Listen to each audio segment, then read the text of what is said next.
Good afternoon, everyone. I thought I'd do a third video for you guys today and talk about the sword attack in London and how that ties into the video I did this morning about the increase in these attacks and how things are going to move forward. So you've got this sword attack in London that, as I understand from as I'm doing this video, that there's been one 14-year-old dead.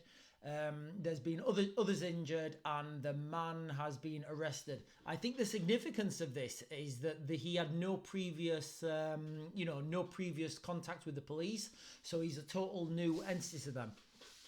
Now, in the video earlier on today, I mentioned this and how these things could become more frequent and could become terror-related. Well, what do we mean by terror-related? Yes, there's going to be a lot of fanatics doing these attacks moving forward, but how many people are going to be sat there disgruntled, thinking about doing something crazy, and then if somebody comes and offers them a little bit of money and then manipulates them, grooms them online or whatever, it's going to be very easy to push people over that precipice. In the UK, we're moving into a really bad cost of living crisis. The price of everything is going up. It's becoming harder and harder to get and secure property. The rents at the moment, rental properties, the price is just going up and up and up and up and up. So people really are going to become desperate. And when you're desperate and you've got nothing to lose, that's when these dangerous things can happen.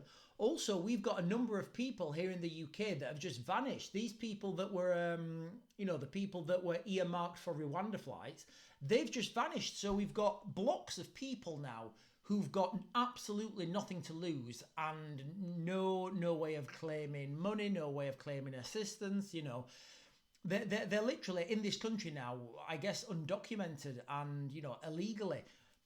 And those people know that if they get caught, captured, whatever, then they'll be on a flight to Rwanda. So these are the people who are going to be in a dangerous category. You've got people who are just everyday people who are struggling to make ends meet.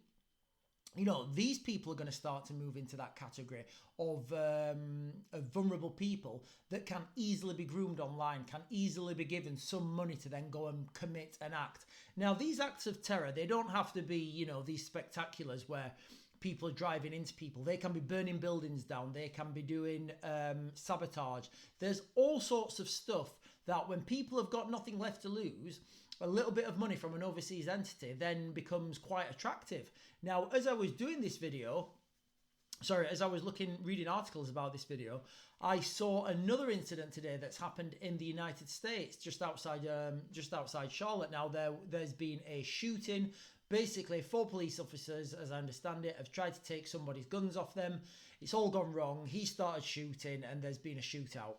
And again, these are the type of people that it would be very easy for people to manipulate and to get to, turn into their way of thinking. And especially in America, especially in the UK, where the cost of living is going up, it's hard to put food on the table. It's hard to pay your rent. And those people, and even those people who do have rent, as I understand it, rent's going up all the time. It's only going up incrementally, but rent's going up all the time. So people are finding it harder and harder to live.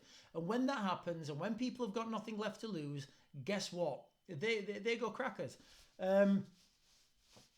Also, the Western intelligence is now reporting that ISIS is looking like they're going to start, capitalizing on what's happening in the Middle East, and they're looking at doing more terror attacks in Europe, in the UK.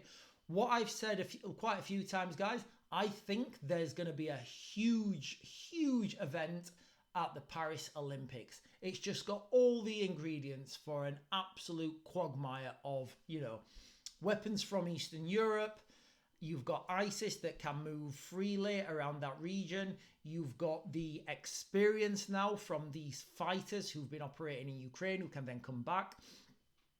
You've got so much stuff now in the cauldron. And guys, there's a lot of people talking about that we're, and I don't really put much stock into it myself, but a lot of people are talking about saying that we're living in the end times. Well, we're seeing crazy events happen every day, and we grow normal to it now. This article in the news now in the UK about this, this sword attack.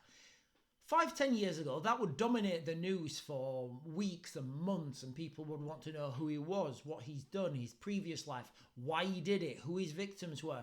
And I can tell you now, guys, okay, this incident happened this morning at like 6 o'clock in the morning or something. You know, I can guarantee you by Friday it will have been absolutely forgotten about, and nobody will be talking about it, because the next thing will be happening. We are just, you know, we are normalizing these events after time and time again.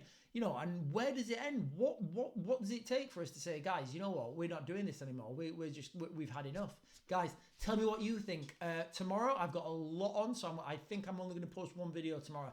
But I'll see you guys tomorrow.